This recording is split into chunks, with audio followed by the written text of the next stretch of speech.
Welcome to நாத்தனார் kitchen. இன்றைக்கி நம்ம என்ன பண்ண போகிறோன்னா குடல் குழம்பு செய்ய போகிறோம். வாங்க தேவையான பொருட்களை பார்க்கலாம்.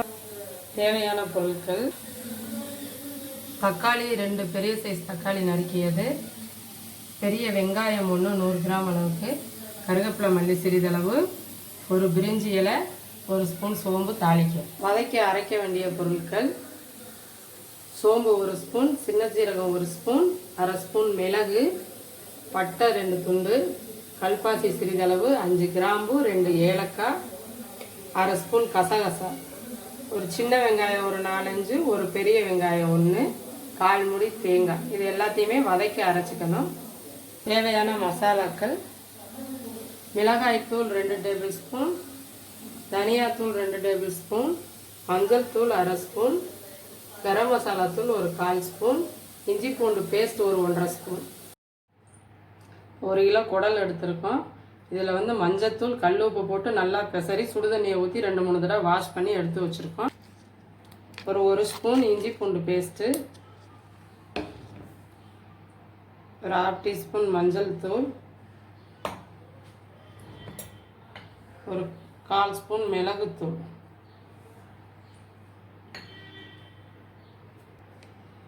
ஒரு ஸ்பூன் நல்லெண்ணெய் ஊற்றி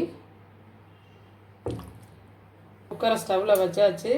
கொஞ்சம் தண்ணியும் சேர்த்து நல்லா மிக்ஸ் பண்ணி விட்டுக்கணும். ஏற்கனவே உப்பு போட்டு கழுவுனதுனால அதில் கொஞ்சம் உப்பு இருக்கும். இப்போ இதை நல்லா மிக்ஸ் பண்ணி விட்டுட்டு நல்லா ஒரு 6-7 விசில் நல்லா வேக விட்டுக்கிறேன். ஸ்டவ்வில் ஒரு கடாயை வச்சு 1 டேபிள் ஸ்பூன் எண்ணெய் ஊற்றிருக்கோம். குழம்புக்கு வேண்டிய மசாலாக்களை வதக்கிறேன். 2 ஏலக்காய், பட்டை, கிராம்பு, கல்பாசி இதெல்லாம் போட்டு ஃபஸ்ட்டு நல்லா வதக்கிக்கிறேன் வாசனை வர அளவுக்கு. இப்போ மிளகு, சோம்பு, ஜீரகத்தையும் சேர்த்து அதையும் நல்லா வதக்கிறேன்னா இப்போ நல்லா கொஞ்சம் வாசனை வர ஆரம்பிச்சிட்டு இப்போ வெங்காயத்தையும் சேர்த்துக்கிறேன்.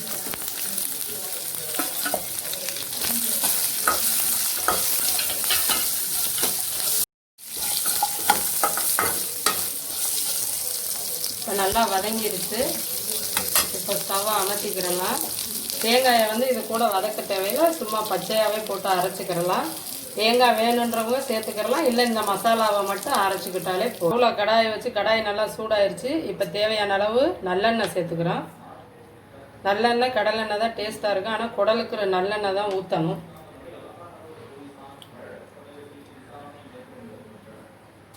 இப்போ எண்ணெய் நல்லா சூடேறிடுச்சு.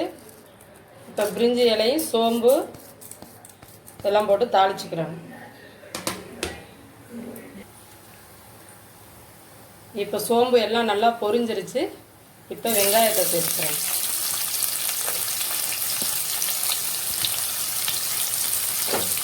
வெங்காயம் நல்லா செவந்து நல்லா வதங்கணும். இது கூடயே கருவேப்பிலை சேர்த்துக்கிறேன்.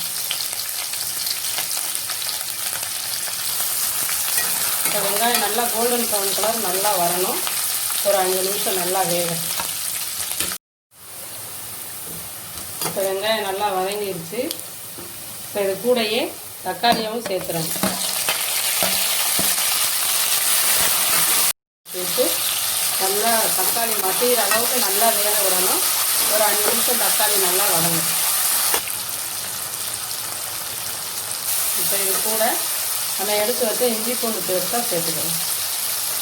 இஞ்சி பூண்டு பேஸ்ட்டு நல்லா பச்சை ஸ்மெல் போகிற அளவுக்கு நல்லா வதக்கிடணும். இப்போ இஞ்சி பூண்டோட பச்சை ஸ்மெல் எல்லாம் போயிடுச்சு. இப்போ இதோட மசாலாக்களை சேர்த்துக்கலாம். ஒரு 1/2 டீஸ்பூன் மஞ்சள் தூள், தனி மிளகாய் தூள் 2 டேபிள் ஸ்பூன், நம்ம காரத்துக்கு எவ்வளோ தேவையோ அந்த அளவுக்கு சேர்த்துக்கலாம். தனியாத்தூள் 2 டேபிள் ஸ்பூன், கரம் மசாலா ஒரு 1/4 ஸ்பூன்.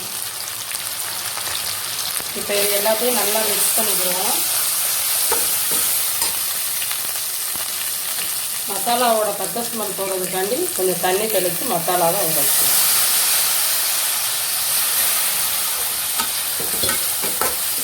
நல்லா மசாலாவை நல்லா வதக்கணும்.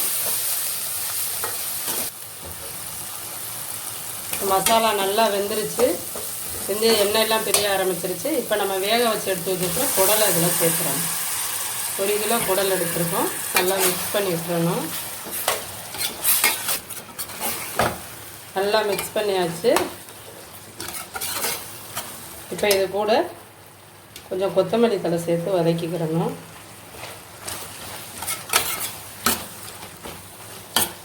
இப்போ நம்ம அரைச்சி வச்ச மசாலாக்களை இப்போ இதோட சேர்த்துக்குவோம். வதக்கி அரைச்ச மசாலா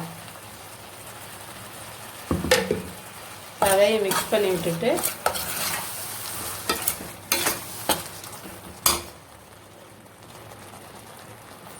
நம்மளுக்கு எந்த அளவுக்கு தண்ணி தேவையோ அந்த அளவுக்கு தண்ணி சேர்த்துக்கிட்டு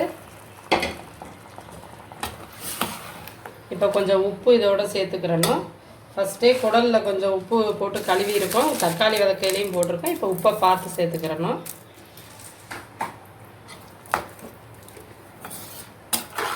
நல்லா மிக்ஸ் பண்ணி விட்டுட்டு இன்னும் ஒரு 2 விசில் வச்சுக்கிட்டா போதும்.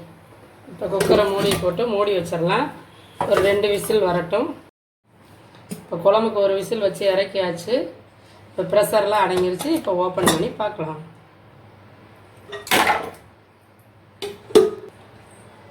இப்போ நம்மளோட சுவையான குடல் குழம்பு ரெடி. எங்களோட சமையலை தொடர்ந்து பார்க்கணுன்னா எங்கள் சேனலை சப்ஸ்கிரைப் பண்ணுங்கள், லைக் பண்ணுங்கள், கமெண்ட் பண்ணுங்கள். அப்படியே பக்கத்தில் இருக்கிற பெல் ஐக்கானை கிளிக் பண்ணுங்கள். அப்போ தான் நாங்கள் போடுற வீடியோக்கள் உங்களுக்கு நோட்டிஃபிகேஷனாக வரும். தேங்க்யூ.